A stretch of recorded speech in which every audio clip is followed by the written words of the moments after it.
Greetings, comrades, and welcome to the Rad Gaming Podcast. I'm Pescador, and in this episode of the podcast, I talk to Max. Max and I talk about Valve's newest announcement, the launch of Google Stadia and how consumers perceived it, and we give our thoughts on Star Wars Jedi Fallen Order. Support for the Rad Gaming Podcast comes from Manscaped, who is the best in the men's below-the-belt grooming. Manscaped offers precision-engineered tools for your sensitive areas. Ladies and gentlemen, we are not barbarians. We gotta make sure that we are well-groomed, and that is precisely why Manscaped has redesigned the electric trimmer. Their Lawnmower 2.0 has proprietary skin-safe technology so that trimmers won't nick and snag your sensitive areas. Manscaping accidents are finally a thing of the past. Guys, don't use the same trimmer you use on your face as you do in your nether region. That's just nasty. Manscaped also offers other items such as anti-chafing deodorant and moisturizer. Guys, you already put deodorant in your armpits. Why are you not putting deodorant on other parts of your body that do smell as well? Get 20% off plus free shipping with the code BIGHEADS at manscaped.com. Guys, you always have to use the right tools for the job. Your sensitive areas will thank you. I promise you that. That's 20% off with free shipping at manscaped.com with the code BIGHEADS. That is BIGHEADS. This episode of the podcast is sponsored by Centafiore. Centafiore is the lifestyle, is the fashion brand, and you can get all their comfortable clothing at centafiore.com. That is CENTO-FIORI.com. Also, the Rad Gaming Podcast is part of Big Heads Media. With that said, on to the podcast.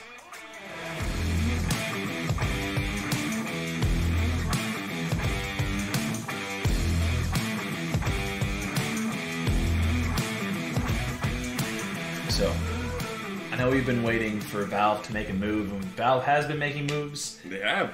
And they just made one huge move today. Massive. Yep.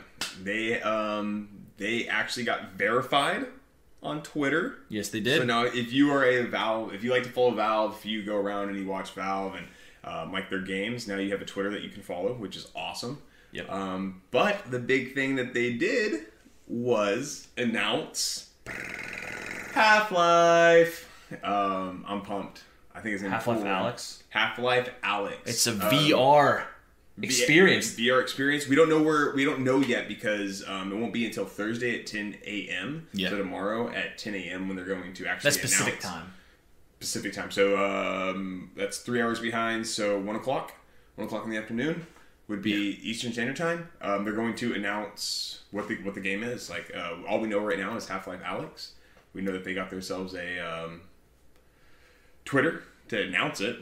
Yeah, so watch the Twitter too. I'm sure they're going to have some kind of demo or something. Or some kind of trailer come Thursday. So if you're not following them and you're a huge Valve fan and you love Half-Life, make sure you follow them on Twitter to see some of their updates. Yeah, man. It's going to be... I'm pumped. I'm actually really excited to see what this game is going to be. If it follows after, if it follows before, where it plays in part in the story of Half-Life. Because Half-Life was Half-Life was an awesome game. The game is so old, but it's such a fun game. Like, I will even go back and play it to this day. So if you haven't played Half-Life, you need to go get it and play it because it's actually a really good game. One of the best first-person shooters that there was Half-Life. Yeah, just the gravity, like just in general, the physics in the game was like the first of its kind, kind of. Just the way it played. I remember getting saw blades and stuff and pulling it off and shoot. I can't remember the name. It's been such a long time. What's the creatures called? I can't remember the name of them. But you cut them in half with a saw blade. That was so much fun. Yeah, dude. And then also like Half-Life was one of those games that they didn't expect to take off the way that it did. It came out with what they called the Orange Box by Valve. Yeah. It had a couple different games in it. Half-Life was just like a game they threw in there just to be like, yeah, you also get this game. And it blew up, man. It went off, and now we are going to get a VR Half-Life Alex. I'm just curious as to what they're going to do with it, man. Oh, I'm super stoked. I can't wait for this game. It'd be awesome. Because talking about VR, we just played Beat Saber, and that's my first experience with VR, believe it or not. Yeah, dude, Beat Saber is awesome, man. I'm trash at it. I'm not gonna lie. I'm so bad. But I was enjoying just pulling some Roy Purdy moves. Yeah, man. As I was playing some Beat Saber. Post those videos, dude. Beat Saber is awesome. I would like to see. Actually, I looked up some reviews on it, and I would like to see them patch it better and make it more responsive. With the lightsabers itself. I did notice sometimes I felt like I was on, but it said I was just a tad off. But like I felt like maybe I wasn't standing in the right spot. I felt like I was on. You're right. Yeah, and it's just a lot of it plays in. When I first got the one upstairs, it didn't seem to have any of those problems. Sorry. It seems to be whenever as I played with it, I don't know if I need to take mine back into Geek Squad and I got the Geek Squad protection, so just exchange it. That's what you got to do, Geek Squad protection or Best Buy. Yeah.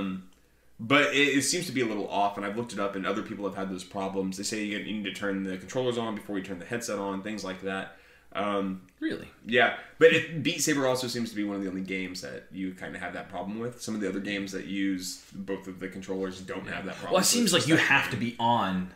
You have to be on. Like, really I guess other games it really doesn't matter with precision that much. Yeah, maybe that's it's more or less like you have to hit it that specific direction at that specific time. So that game looks. The game was awesome. Like I had fun playing it. I'm not very good at it, but I was sweating, and I was playing it on what I know I was playing normal, and then I went to hard. I wasn't very good at hard. Yeah. Even though if I wasn't really good at normal either, but it's my first time playing it. So first time playing, man. But you did it on expert, dude. And you were just flying through it. I crushed him expert, bro. And a couple of the songs I can do on expert plus, which is really intense. But it's fun, man. So I'm really excited to see what they do with this Half-Life game, because there's other games that we didn't play that I have on the VR where you have guns and you got to shoot. And so if this is going to be like a first-person game where you are, here you go. Here's one thing that I hope that they don't do. I hope that they don't take this game. I didn't bring it over either. Resident Evil 7. Resident Evil 7 is one of the scariest games. I bought it for Halloween. Yeah, didn't they say they were doing something? It gets insane when you play it in VR. However, in order to like move and look around, you kind of have like this, like just from the narrow side field of vision. Well, yeah, you can look all the way around you, but if you want to turn. To actually turn, you have to hit a button, and it like kind of cuts you that direction, and then you have this open version here. That's so. A first-person shooter game coming out that plays similar to that, how that game played, I think would be a little bit, might be a little bit hard to get used to at first. Yeah.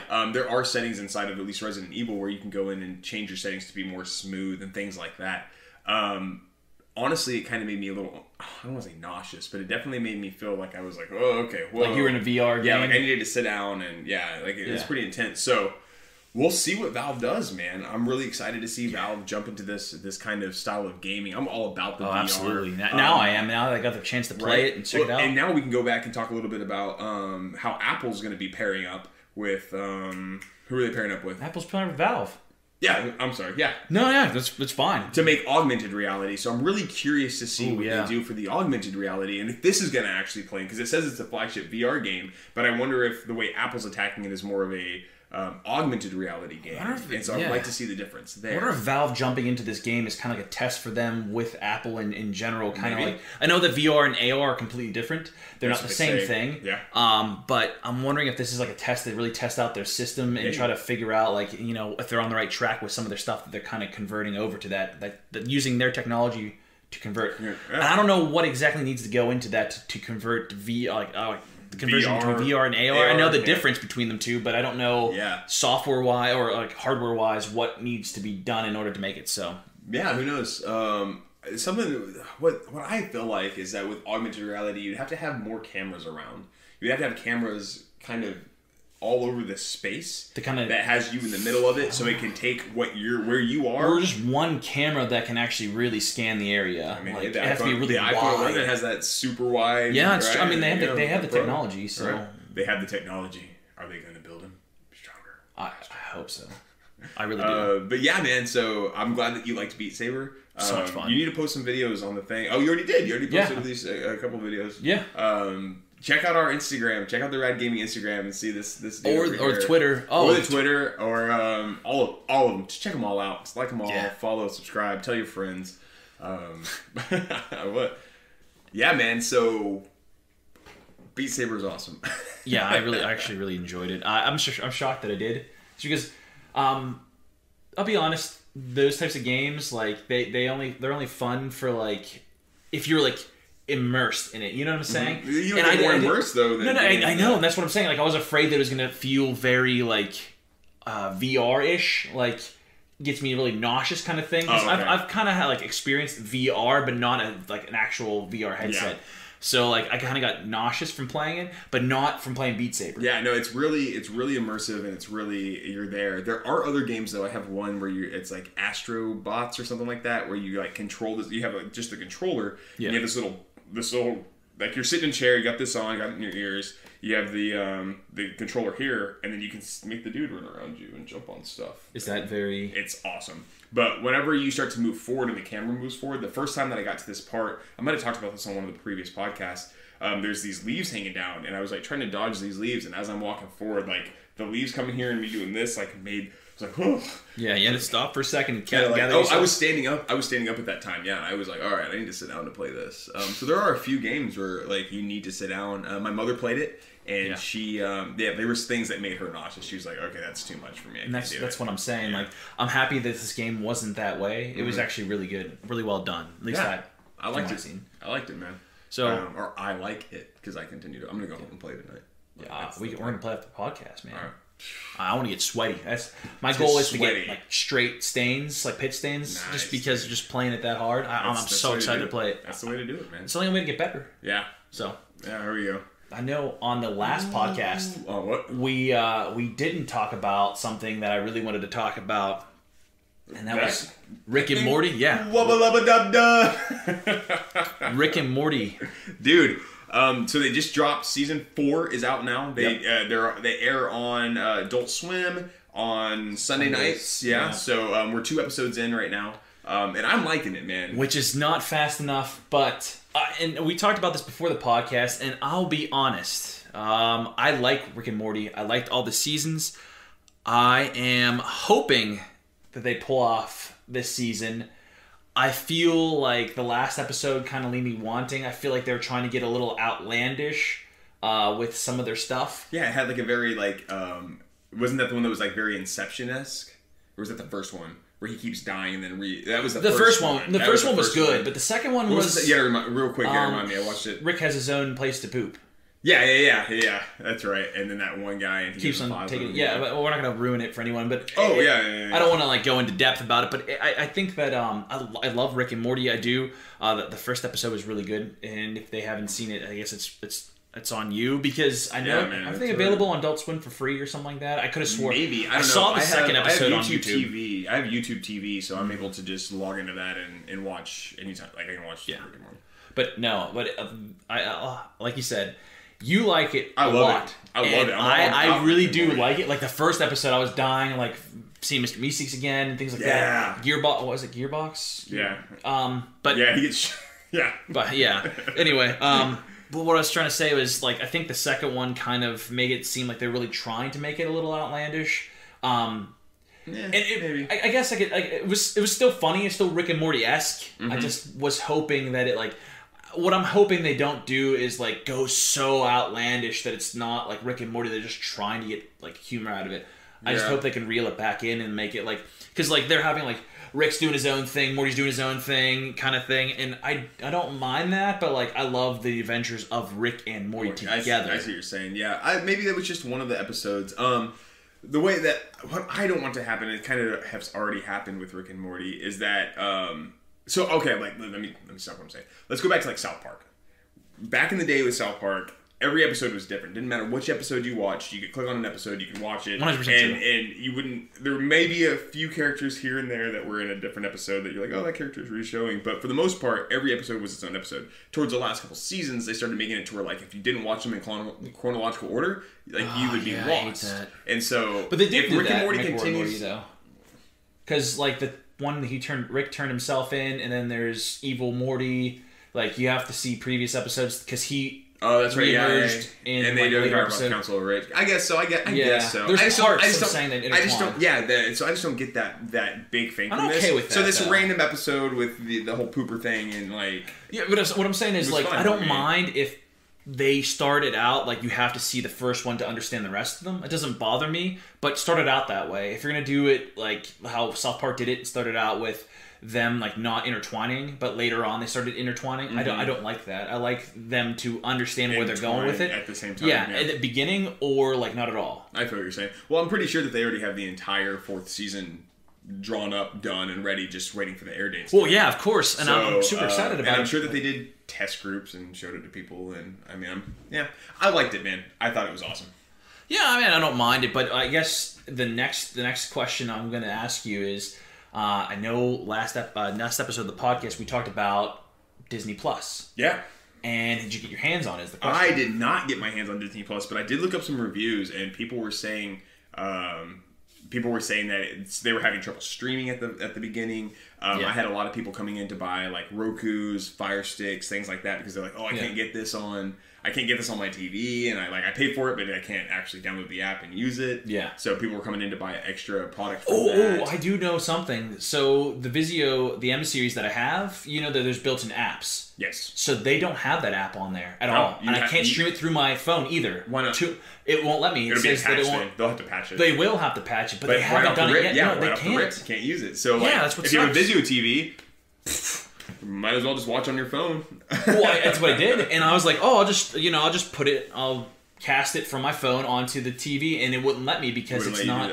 Yeah, you have to do like a screen mirror. Can you screen? I don't remember if you can screen. You can't screen mirror. Can you screen mirror? I don't remember from when I had my Vizio. Honestly, I don't. I'm pretty sure you can screen mirror. So if you maybe? But you have an iPhone. Yeah, that's what it is. I was say, you would have to get it on your work phone or whatever the hell. If you get your work phone, download it, log in with your credentials, username and password, then you can just scroll on the thing, push the buttons, see your phone on your screen, and then watch it that way. Yeah, but also a lot of steps though to watch. I heard people got hacked though. A lot of accounts for Disney Plus got hacked. Really? Because they don't have really like deep authentication, like two-factor authentication.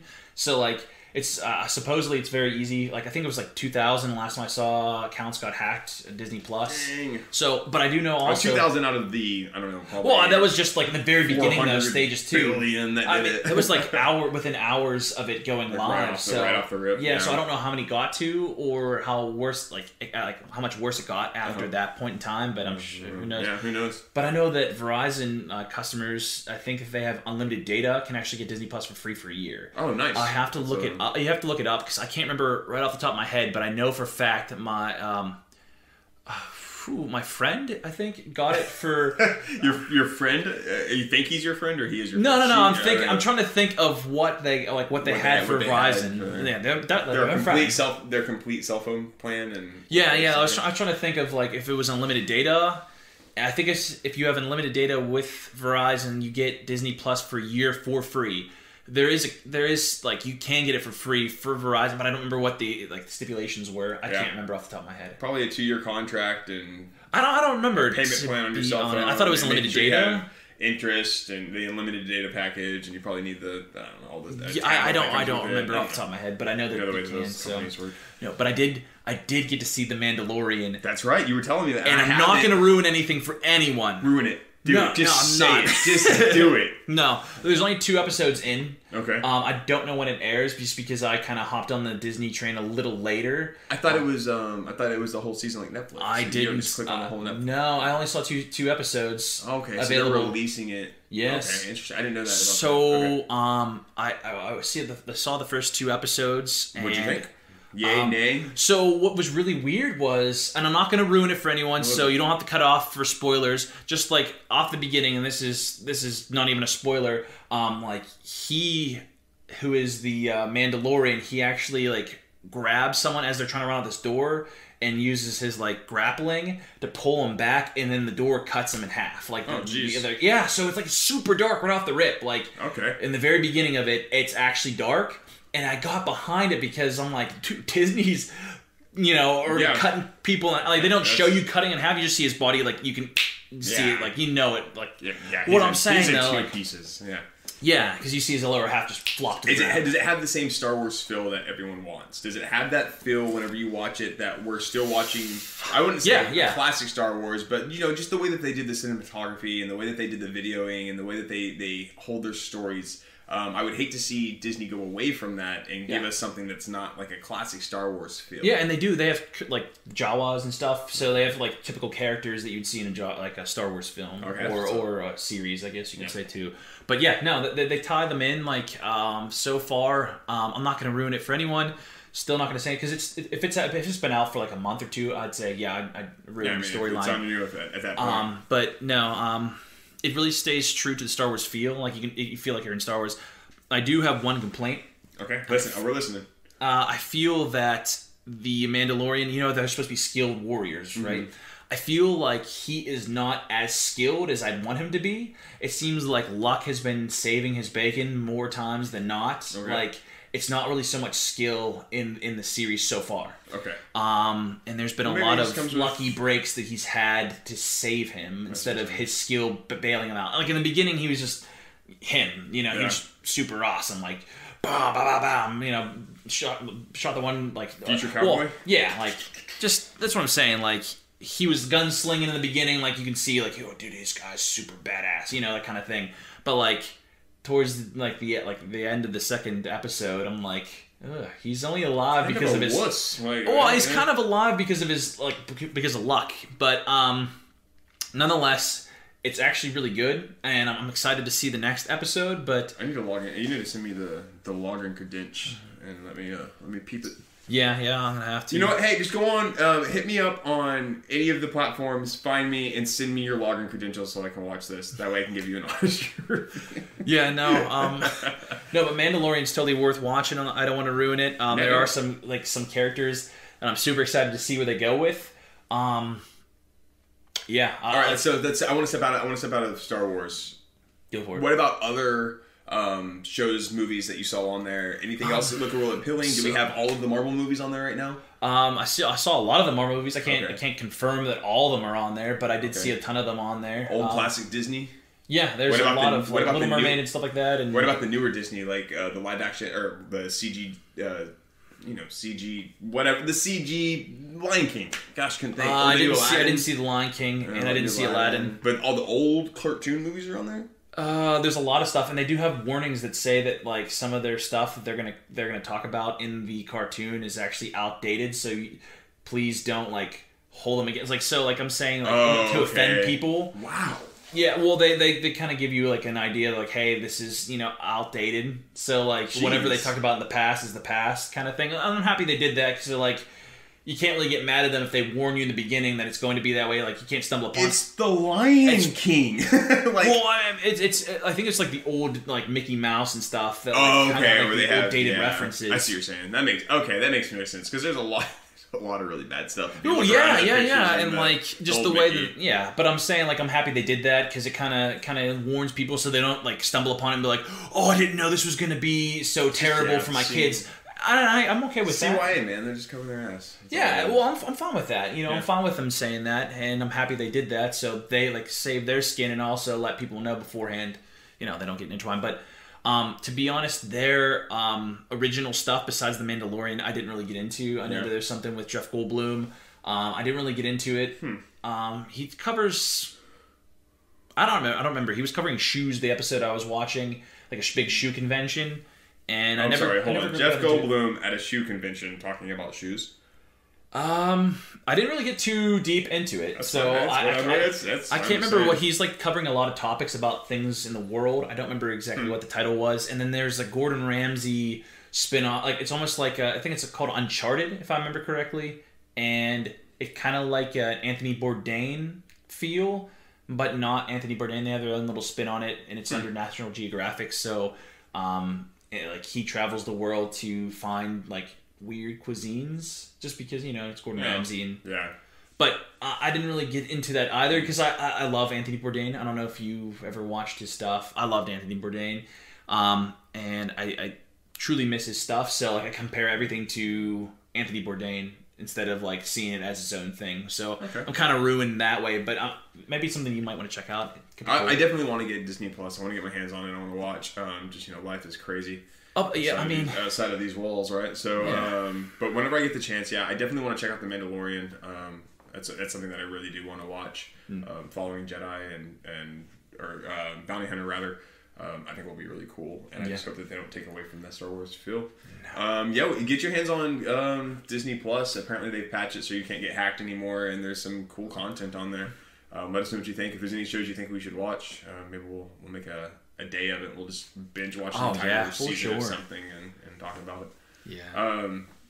All right, so talking about streaming services and talking about things of that nature, let's jump right into Google Stadia.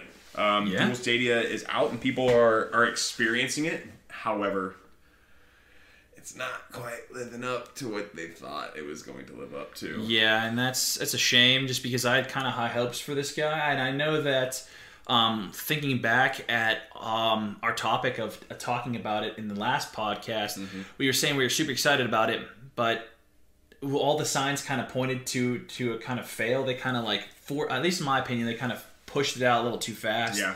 I feel like they should have really tested it out thoroughly. Yeah. And there's some things left to be wanted from Google Stadia. And I'm really shocked that they haven't hit that marker, but it is what it is. And they also, one thing that I was kind of disappointed in is when we looked it up and we were looking at it and doing the reviews on it, it said that there was going to be 32 games from 21 different producers.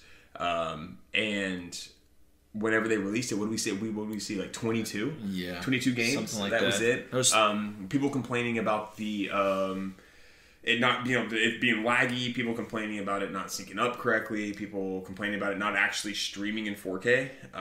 So if a game, they're telling us all this time, get this, buy this. People paid $130 for that first starter kit. They did. And then not to be able to play in 4K on the first day is a super letdown. Yeah. I mean, it's not all gloom and doom, though. They did have some nice things. They said that, I guess, the transfer when you went from phone to your actual TV was very seamless. No, they said and vice versa. They said phone to PC was very seamless. They said that from TV to phone or from TV to PC was a little less seamless, but still pretty good. That's which is, I guess, that's a huge plus. So that you can just be playing on your TV, and I don't know, your mom yells at you to go to bed, so you turn it off there, go upstairs, and open your phone and just start playing there. I never even thought of that. Can you imagine back in the day when your parents were just go to bed, gladly, and then just go on your phone and play?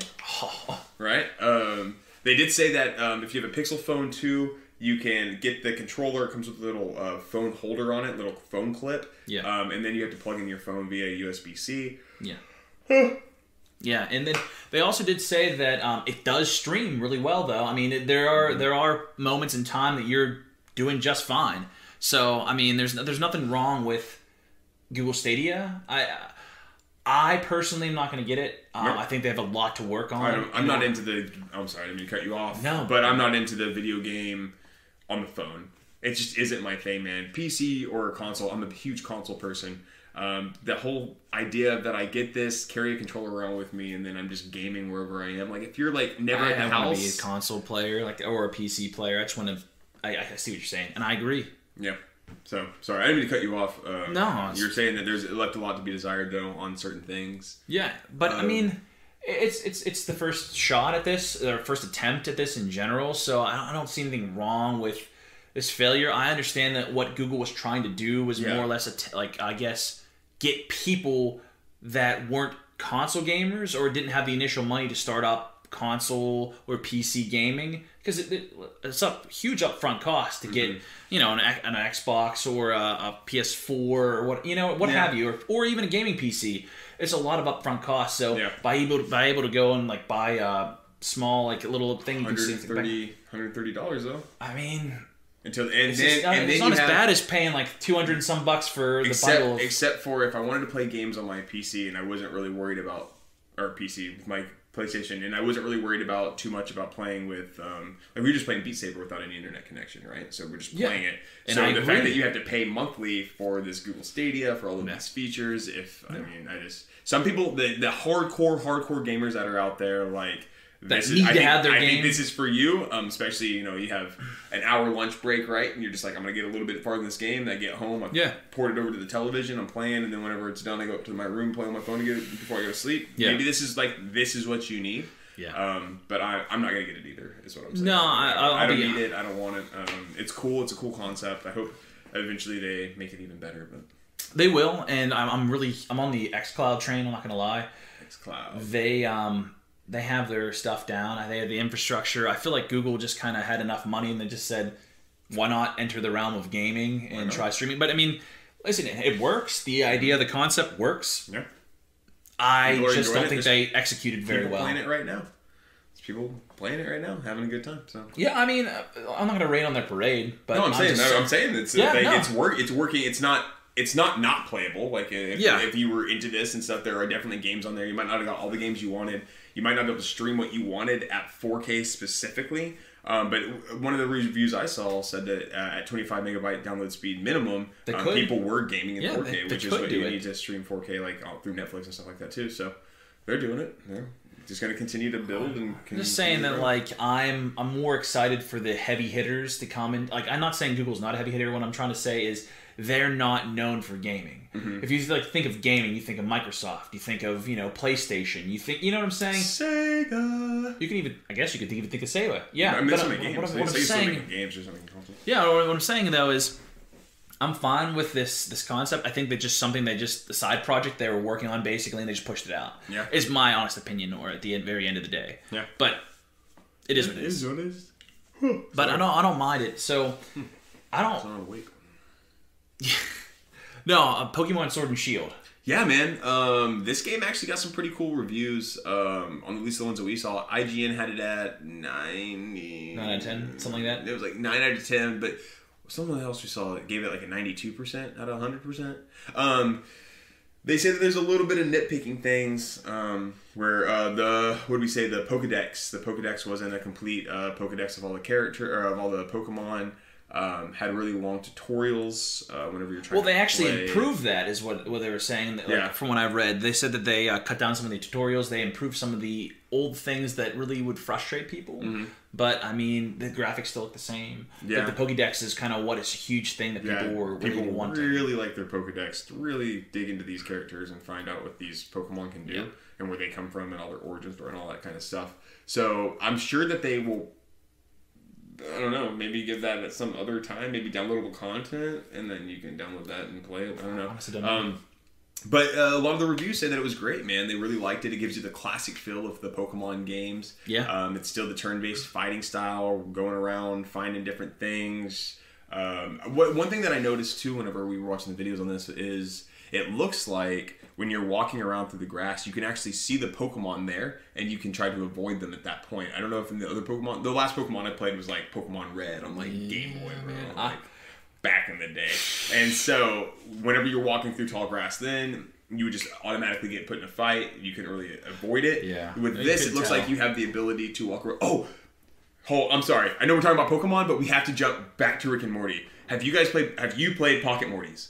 No. It plays identical to the old Pokemon, except for you have different... Is that a phone game? It's a phone... It is. This is like the one phone game that I actually like. It's free to play. You still play it? I play it every once in a while. Yeah. You have a Morty Dex, right? So you can see all the Mortys and all the different things. Are you serious? So you're Rick, and you walk around as Rick, and you collect Mortys like Pokemon. So Wait a second. You have Evil What's this Morty. called? It's called Pocket Mortys. Yeah, dude. It's one of the coolest games ever. I can't believe I didn't think about that when we were talking about Pokemon earlier. Is this it right here? Yeah, it's right there. Look, it looks just like it's Pocket Mortys. Hilarious. See all the different Mortys that are in it? Like, yeah. You have all these different Mortys. So you have like, I don't know. Like Cronenberg Morty and... Yeah. Evil Morty. I see a cowboy Yeah, dude. Like, you have hilarious. all these different Mortys, bro. And you just walk around and you have trainers that you have to battle. It's a free game to play. Dude, I'm going to download it and play it. It's fun. It's a fun game. I'll have to. I can't believe I didn't think about that earlier when we were talking about Rick and Morty and Pokemon together. But back to Pokemon, they said that this Pokemon game is gives you the old feel of the old ones. A lot. One of the reviewers we saw said that this is literally the best Pokemon game that's out, and she had played all of them. So yeah. If you're into Pokemon, go and grab it. No. I would highly recommend it. Unfortunately, we can't play. We haven't played this game, so we can't give you our honest opinion about it. I give you my honest opinion. You're a trainer with some Pokemon and you go and fight other trainers with your Pokemon. I can't say that I've played it and I know that this is a great game to pick up. Did you play... I didn't mean to cut you off. No. I'm doing that all over the place. No, you're fine. I'm sorry, bro. I'm sorry. It's a podcast. Anyone could talk. Not a radio. I guess that's right. Hey. Yeah. Did you play any of the old Pokemon? Yeah. I have Pokemon Stadia. A stadium? Like Pokemon Stadium. You remember Pokemon Snap on 64. Yeah. Okay. I have played that one. And I played Pokemon Snap. Can beat that game. On the handhelds as well. I played there's red, blue, yellow, silver. I think Fire was one of them. Was the last one I played. I don't remember. Yeah. I played a lot of them, but I really enjoyed them. They're really fun. Yeah. So now we have that classic feel by Nintendo for a. I even tried what's that Pokemon game? Pokemon Go. Pokemon Go. Couldn't even think of it. People were getting like all sorts of messed up with that game, man. People were like, "Oh, they have Pokemon parties, man." Yeah, it's insane. It's crazy. There's this ad I saw where this guy stopped in the middle of a busy highway to catch a Charizard, I believe it was. Get out of here. Causes like a 25 car pile up behind him. I think I remember when he gets arrested and they were asking him about it, he said, "Hey, sometimes if you want to catch them all, you got to risk it all." Is what he told the cops. What a quote. Right? Sometimes that's what I want to start telling people. Man, that's a great quote. It's a good one, dude. I might still have the I'm gonna have to watch. I took a screenshot of the thing, like the news article. Yeah, it's pretty funny. That's hilarious. I really would love to see that dude. Yeah, he's I don't know. I don't remember seeing a picture of him. I just remember reading the quote that he said. Sometimes if you want them all, you got to risk it all. Or if you want to catch them all, you got to risk it all. What a quote to live life by, though. Honestly. I mean, he's talking about Pokemon. And think about the people's cars. Regardless. Think about the people's cars. They risked it all. They went on that road that day. They were probably looking at their phone trying to catch Pokemon too. Yeah, at least one person was. Yeah, the one person that crashed into the. Well, no, I can't even say that's so mean. No, but. Man, that's hilarious. And I've heard so many instances in which people would just like walk out aimlessly in front of things when they're playing Pokemon Go. I don't know if you ever played the Harry Potter version of that. I can't remember. Harry Potter Wizards. I didn't know there was a Wizards Unite, something like that. I played it, and it wasn't bad. I just just the charges and stuff that you need to get to keep on playing. I wasn't anywhere near it, so I'm not gonna walk and go get stuff. I'm not gonna. Yeah, I don't know. I don't get into phone games like I should. Dude, that's why Google Stadia is something I'm not gonna buy. Yeah, that's very true. I just saying, like, if I want to play on my PC at my house. I want to play on my Xbox at my house. I want to play on my PS4 at my house. I don't want to go anywhere to play anything. All of them too. Oh no, I had a Switch. I got rid of it to get the VR. Yeah. Which was a solid move. Nothing against the Switch. However, PlayStation VR. That's what's It's so much fun. I'm not even going to lie. We're going to play some Beat Saber after this, right? Yeah, definitely. Oh, that's what I'm talking about. Anyway, I guess this is where we move on to what we've been wanting to talk about. Oh, yeah. Oh, man, I'm so excited to talk about Star Wars Jedi Fallen Order. Yeah, dude. Yeah, I'm all about it, man. Duel of the Fates. If you don't know what that song is and you've ever wondered, it's called Duel of the Fates. It's awesome. I like this game. I only played a very small bit of it. I like the mechanics. I like the button layout. I like the feel of how you can move the character, so the physics of the game itself. There were a few upsetting parts for me, even in the little bit that I played. Yes. Where you're trying to, like, there's wind blowing and you have to jump, the ledge is straight in front of you, but with the wind blowing, you have to, like, kind of overshoot and jump more to the right. Right? It was weird, though, because you even saw that one spot. I did. Where I was like, okay, let me jump onto it, and it blew me to the right. Okay, cool. So I need to jump right so I land more left. I jump right, and I just go straight down like it doesn't catch me. Yeah, I think you said the wrong thing, but because I think you said the opposite way. But I think that you went to jump to compensate for the wind blowing, and either way, it for some reason it didn't pick you up this time, catch you. And it didn't stop. The wind was still blowing, and I saw the animation for it, but it just like so. Yeah, no. What did you get? But your honest review when I first got here. I walked in. You weren't even playing the game. I wasn't impressed, but it's not to say I didn't enjoy the game. Like when I played, the one part I was stuck at was a little rough, and I had it in a normal, and I was still getting my booty spanked, I guess. They were crushing me, man. And it's sad to say, but it's a good game. Don't get me wrong, but I feel that your character is very drone-like. There's not really much to your character, your main character, as you're playing him. I did enjoy cutting things in half, though. But not stormtroopers. You can't cut people, like you said multiple times in the other podcast. You can't cut humans in half. But the creatures, they were fun to cut in half. Yeah, they split apart, man. It's pretty awesome. But no, I really enjoyed it. There was a lot of puzzle-esque to it. And I like that part. It was neat because I had to actually sit and think for a little bit. I'm like, how do I climb up there? How do I get to that point? They clearly marked where you can and cannot go, Mm-hmm. and things that you need to be able to have. Like if there's you can move an object, but you can't move it yet. The marker was red. Yeah. That was actually pretty funny because whenever you put me in that room, I fought that guy and I beat him, and then I was like, you got to move the ball right away. You do, but not now. You can't do that. I was talking trash about like I don't need your help. You left me in that room for like 15 minutes, and I was like yelling for you. I'm like, help me! I can't get out. I figured it out though right when I said that. And then the next spot on that where you have to slide down the thing and jump to the rope, I did that. I did that probably 20 times. And if so, in this game, if you guys are gonna pick this game up, if you are at a level where you fall off of a ledge or something like that, it's just going to restart you automatically. It's going to put you back where you were so you can continue to try to jump across this. However, if you get killed by an enemy, it restarts back to the last checkpoint, which can be a ways back. Yeah. And so even for me, I made it... you came into that room where you were like, careful, this dude killed me. I tried to fight him. I got thrown against that little... thing that spike blowing, whatever, I don't even know what it is. Killed me, and then I went back to where I had originally started. So I played the game. I played the game for probably 30 minutes and didn't even make it past that little section where if you were skilled at the game, would probably take you 5 minutes to get past, if even that. Yeah. And so. No, but don't get me wrong, but like it's a great game if you love Star Wars. I do enjoy the fact that you have to like find. There's a lot of hidden chests in the game that you can go and find cosmetic upgrades to your character. BB-1, which is the droid that follows you around. I did enjoy that aspect of it. There are a few things that I did enjoy. You're able to meditate at certain areas, which is your save point. You're able to rest, which kind of replenishes your health and your stamina and all that stuff.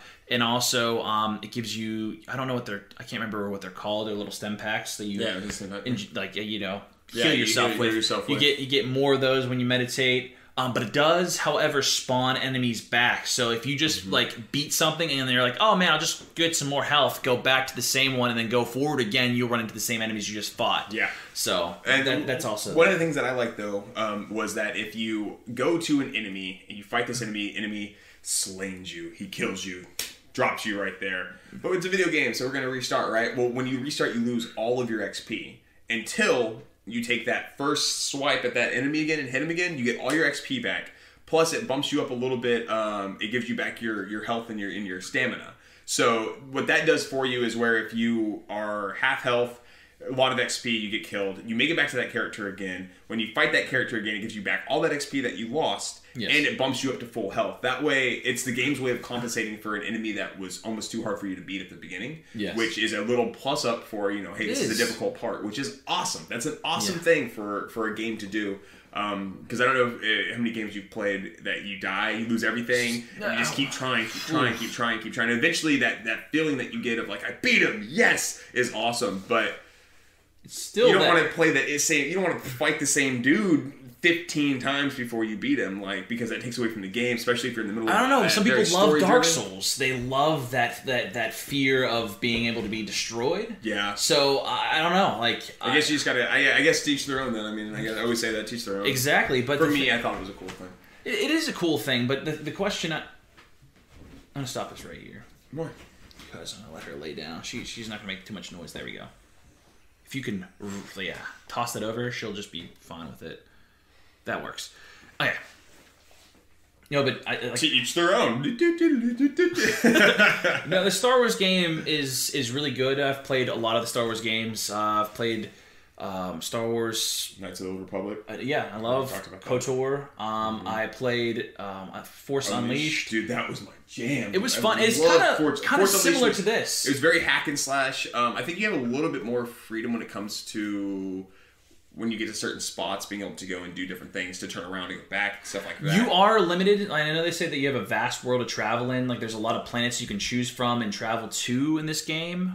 Star Wars, the new Star Wars Jedi Fallen Order, you can travel to a ton of different places, but you are limited to the area in which you can walk. It doesn't mean that you can't stray off a path and go find a chest that's hidden somewhere.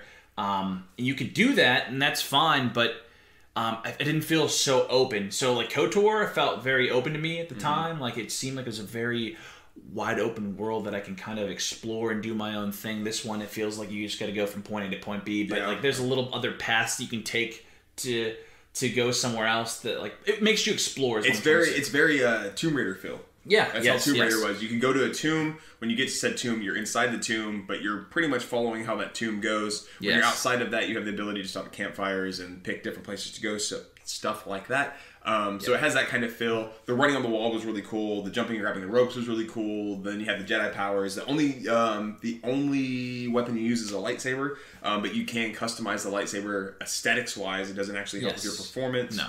I don't know. There's a lot of cool things about this game, and I want to play it through. One of the dudes that I like to follow a little bit, he said that it took him 20 hours to beat the game, which is not bad. I don't know if you're a diehard Star Wars fan, you'll probably buy it, but that's a red box. I'll be honest. I think that I personally enjoy renting just to see if I enjoy the game at first. But if you're a huge Star Wars fan, I think you should probably dive into this one. Just jump. Yeah, grab it, beat it on 100%, step it up. It's a fun game. It is. Yeah, this takes... I don't know if you've already looked it up, if you're hearing about this or haven't really looked into it. This takes place 5 years after Order 66, and you have to learn how... what's his name? I forget the Jedi's name. Cal. You have to learn how Cal and his mentor survived through the Jedi to not be found, and then it's this kind of their hardship afterwards. Yes. So... pretty cool game, man. I've been really looking forward to it. I do want to pick this game up. I probably won't buy it after the little bit that I played it today and some of the reviews I've seen after it came out, but I definitely will rent it and beat it. I want to beat it all the way through and see where... because if they come up with another one, man, Fallen Order 2, right? Fallen Order Dos, then it'll be really good to be caught up, and hopefully they take a lot of what the consumers and a lot of what the players are saying, and they maybe open up the world and make it more of a... But they did say, and I didn't beat the game by all means, but I did see a review that said that they don't leave it on a cliffhanger. So I don't know what that technically means. I know that there's a giant boss fight at the very end. There's a Jedi, some other kind of Sith fight or something. Yeah, I'm not gonna ruin it. Like I don't know. I'm just sure that's got it. I'm not ruining anything. I'm sure I hit the nail on the head though. It's a Jedi. No, it's a stormtrooper. They just come out. And you get surrounded by a billion stormtroopers and they all miss. You know how fun that would be though. I would really love to just go through and just slay a bunch of stormtroopers. You could see them cut in half, man. I wish. Maybe some of the moves you can do to the stormtroopers that are pretty cool. Yeah, like you can just like kick them in the air and then like stab them down with a lightsaber. I don't know. That's cool. There was one that I saw where he cuts the arm off this robot and then cuts it in half. Oh, sorry, still not awake. That was a pretty cool one. When he does that. So I was like, oh, all right, that was like sick. Yeah, no, I think this is a game that Star Wars fans should pick up. I think Disney Plus should be something that Star Wars fans pick up as well if they haven't already, which I'm assuming they have. Because The Mandalorian is totally worth watching. It's really good. And the Star Wars game is a pretty good Star Wars game in my opinion. I know... I think that they got a really good score for Star Wars. It was I think it was a 9 out of 10 too. I wouldn't go that high for me, just because there's some parts when you go from area to area that would actually lag, and there's some. That was another thing. I did notice that. I did notice some issues when jumping from things to thing, like from thing to thing. Sometimes your body would be to the right of it, and it'll just transfer you right onto the platform, like just a weird kind of like glitchy kind of feel. And that's not enough to like destroy my review of it. It's just something that I've noticed. I feel like I wanted a little bit more with it. I did like the puzzles. I did like the lightsaber action. I did like the lightsaber action is very Star Wars-esque. It's there. They kept it all, the lightsaber. Yeah, I just think that the story had a little, like, from what I've seen so far, and maybe I just needed to play it out a little bit more. Yeah. But I'd say more of an 8. All right. I would say more of an 8. Here we go. Death Stranding. Ooh. Fallen Order. See, I didn't get far in either of them. And that's exactly. Right off the rip. First impression, you played the game. You got about 4 hours in of Death Stranding. I don't know how long you played it after that day. Oh, I played a lot more after that day. Did you? Yeah, so, and then Fallen Order right off the get. I would give Fallen Order. Yeah, I that's would. what I'm saying too. Because from what I saw, it was an easier playthrough. Like the story wasn't as dense as Death Stranding, so I didn't story driven. Then yeah, is that what you're saying? Yeah. Well, I mean, it's story driven. Still, Fallen Order is story driven, but I'm saying that they're relying a lot more on the actual play, the play that you have with the character, the behaviors of the character itself, running on walls, jumping on ropes, swinging lightsabers, jumping around like that, opposed to just making yourself not topple over down the mountain. Yeah, I mean, it don't get me wrong, Death Stranding was really fun to play, but like a different type of fun. Like, it's like an apples to oranges kind of thing comparison, in my opinion. Both fruit. Yeah, they are both fruit, yes, they are. But I'm saying that they're still different. Like, I really can't compare the two. It's really tough because... I can definitely compare apples to oranges. One's citrusy, one's not. A bowling ball to a watermelon, is that better? That's better, yeah. They're really not that different, but I mean they are different, but they're not like extremely different. Okay. Polar opposites. But that's fair. I'm saying that like it's like a lot lighter of a game, Star Wars Jedi Fallen Order, to play through. You can pick it up pretty easily, you can just start playing it. It's actually fun. You can understand the story, it's not very complex. Death Stranding, you have to pay attention. Otherwise, you get lost in the storyline, and it gets confusing at times because you still don't know. Like, I actually had a few times look up. I know your gear can get destroyed in the Timefall, which is the rain in Death Stranding, and I had to figure out how to equip. Like, for some reason, I would not and could not equip this repair spray, and I had to figure you had to put it equip it on the side of your body to even pull it up, and I couldn't do that for some reason, so I had to drop a whole bunch of my inventory to put it in my hand finally, or put it in my body so I can pick it up and use it on my body and then spray it. So it took me a little bit to get into it, but this is very easy. You picked up the controls pretty quickly and just played it. Right, it's different with Death Stranding. You have to, it's a lot more time consuming and different games. That's fair. That's fair. So, but yeah, I think that Star Wars Jedi Fallen Order is something that a true Star Wars fan should pick up. Which I will. If you're questioning it, definitely rent it before you go and buy it.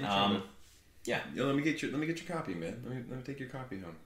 Go for it. No, but I think it's something that someone should pick up.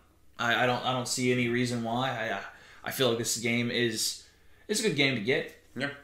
It seems fun. 20 hours of gameplay ain't bad. If you're a big Star Wars fan, buy it. If not, rent it. Play it. Maybe they'll come out with another one. Yeah, maybe they'll come out with a series on Disney Plus for it. Maybe they'll come out with a game, the Mandalorian game. Ooh, please do. Right? I love to be a bounty hunter. Like Jango Fett and Boba Fett were my favorite. Like back in the day. Back in the day. But and this is what I want to know from you. Favorite Star Wars villain of all time. What would that be? I'm thinking, man. Hold on. I'll tell you mine right off the rip. Like, I know what it is. Who's yours? Darth Maul, hands down. Darth Maul was cool, yeah. Awesome. When he came out with the dual lightsabers, and that's when you see Darth Maul is whenever they really drop the duels of fate. When he's walking down that hallway, that's when that they and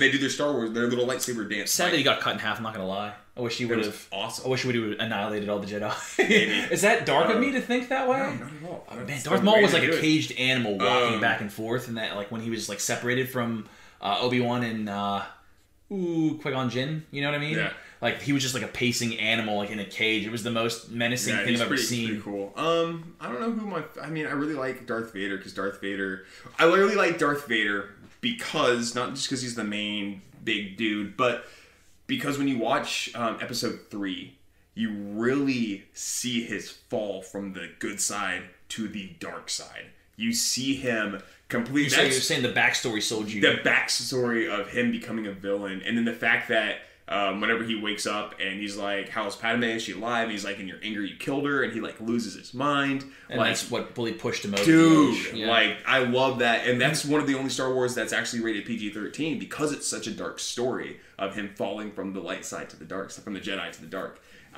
So I really like that, man. Whenever he's he's got his arm cut off, he's got both his legs cut off, he's laying on the side of that burning that lava, and it's going behind him, and he's screaming, I hate you, like such a deep dark moment. Gosh, man, amazing. I loved you, Anakin. You were like a brother to me. I hate you. Did Padawan live? No, you killed her with your rage. He's like, no. And everything starts to remember Rogue One? All about Rogue One, when they're all the rebels were staring down that black hallway or dark hallway, and all of a sudden you see his lightsaber light up at the end. Dude. Oh, it gave me goosebumps. I'm getting goosebumps right now. Dude, it was sick, bro. I loved it. Yeah, but I'm still going with Darth Maul though. My favorite villain of all time. He died. I know he did. So did Darth Vader. Yeah, I know, but he died first. That's true. I guess. Yeah, he died first. He was... Yeah. It's whatever. I don't know. I really like. Sad because I know that like when they did that scene of them fighting on the like dual lightsabers, like he was, I forget the person who played Darth Maul, but he was so good at like the scene in general, they couldn't keep up with him, so they had to keep on doing the scene over and over again and keep on training him or training whoever played Qui-Gon Jinn and Obi-Wan Kenobi, and they just couldn't keep up with him. Like he was just that good. Yeah. Like, and he was a dual lightsaber. Like how can you? I don't know. That's just impressive. I don't know, man. You can barely handle the 2 on Beat Saber. That's 100% true. Dang, that's vicious, man. Dude, I'm gonna need some. You were like a brother. I was gonna say I'm gonna need some ointment like Anakin needed some ointment that day, man. Dude, that was a rough one. I hate you. I'll get better. I mean, it can only get better, right? It can only get better. Yeah. Well, more Beat Saber to come. I'm really looking forward to talking more about Valve and their announcement. Their announcement's going to be awesome, so we'll hit that up because we get the announcement on Thursday at roughly 1 p.m. Since it's specific time at 10 a.m. And then next time we talk, we'll also have another Rick and Morty episode that we can go over and see how it's panning out with that. Yeah. More Mandalorian from you. Hopefully I'm caught up by that time. I don't want to go too deep into the Mandalorian just because it's something that some people have really wanted to watch. And yeah, but we can talk about where we think that the story's going. Maybe I can talk. Let me watch it. I'll say some stuff without ruining it, or maybe I'll just ruin it. Stay tuned next week to see if I ruin Mandalorian. I won't let him ruin it. Don't worry, guys. And then Star Wars Fallen Order. Get your hands on it. Go swing a lightsaber. If you can't do it through Beat Saber, do it through Fallen Order. Yeah. And like, subscribe, follow us, listen to our podcast anywhere you like to listen to podcasts. Let us know in the comments what you want us to review, what you want us to play, what you'd like us to talk about. I think next week I actually want to talk a little bit more about maybe some of the cool technology that's out there as well. A lot of these people are gamers, but maybe they're looking for the TV that they want, right? Yeah. And so I'll go kind of in depth on some TV stuff next podcast as well. Yeah. And stay tuned.